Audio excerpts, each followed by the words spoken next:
Hello ನಮಸ್ಕಾರ, ನೀವು ನೋಡ್ತಾ ಇದ್ದೀರಾ ಇಂಡಿಯಾ ಫಸ್ಟ್. ನಾನು ರಕ್ಷತ್ ಶೆಟ್ಟಿ. ಈಗ ಹೆಡ್ಲೈನ್ಸ್. ಮಧ್ಯಪ್ರಾಚ್ಯ ಅದು ಬಗೆಹರಿಯದ ಬಿಕ್ಕಟ್ಟು.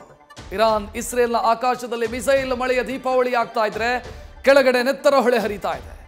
ಮದಗಜ ಕಾಳಗದಲ್ಲಿ ಇರಾನ್ ಅಧಿಕಾರಿಗಳೇ ಟಾರ್ಗೆಟ್ ಆಗ್ತಿದ್ದಾರೆ. ಇತ್ತ ಕಣ್ಣ ಮುಚ್ಚಾಲೆಗೆ ಬಂದ ಪಾಕ್ ಇಸ್ರೇಲ್ನ ವಕ್ರದೃಷ್ಟಿ ಬೀಳದಿರಲಿ ಅಂತ ಇರಾನ್ ಬಳಿ ದಮ್ಮಯ್ಯ ಅಂತ ಇದೆ.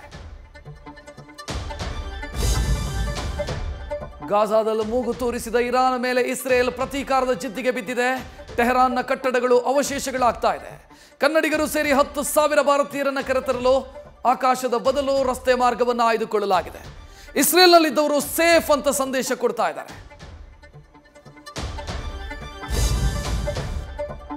ರಾಜ್ಯದೆಲ್ಲೆಡೆ ಮುಂಗಾರು ಆರ್ಭಟಿಸ್ತಾ ಇದೆ. ಕಾಫಿನಾಡಲ್ಲಿ 4ನೇ ಬಲಿ ಪಡೆದರೆ ಶಿವಮೊಗ್ಗದಲ್ಲಿ ವೃದ್ಧೆಯೊಬ್ಬರು ಸಾವನ್ನಪ್ಪಿದ್ದಾರೆ. ಕರಾವಳಿ ಜಿಲ್ಲೆಗಳಲ್ಲಿ ಗುಡ್ಡದ ಭೂತದ ಭಯ ಹುಟ್ಟಿಸಿದೆ.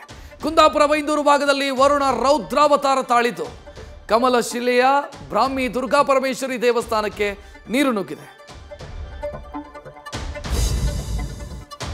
ಜನರೊಂದಿಗೆ ಜನತಾದಳ 58 ದಿನಗಳು 90 ಕ್ಷೇತ್ರಗಳ ಸಂಚಾರ. ಜೆಡಿಎಸ್ಗೆ ಈ ಬಾರಿ ಹಳೆ ಮೈಸೂರು ಗೆಲ್ಲೋದೆ ಟಾಸ್ಕ್ ಆಗಿದೆ. ಸವಾಲು ಸ್ವೀಕರಿಸಿದ ನಿಖಿಲ್ ದಕ್ಷಿಣ ಯಾತ್ರೆ ಆರಂಭಿಸಿದ್ದಾರೆ. ಇತ್ತ ಎಚ್ಡಿಕೆ ಹೇಳಿದ ಮೈತ್ರಿ ಸರ್ಕಾರದ ಮಾತಿಗೆ ಸಿಡಿದ ಕಾಂಗ್ರೆಸ್ ಆರೋಗ್ಯವೇ ಭಾಗ್ಯ ಅಂದಿದೆ.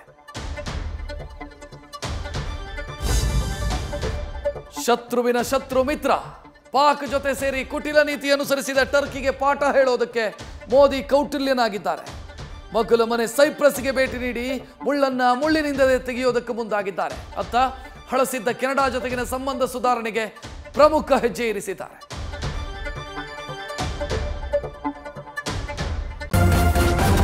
ನ್ಯೂಸ್ ಫಸ್ಟ್ ನಿರ್ಭೀತಿಯಿಂದ ನಿಮ್ಮ ಪರವಾಗಿ.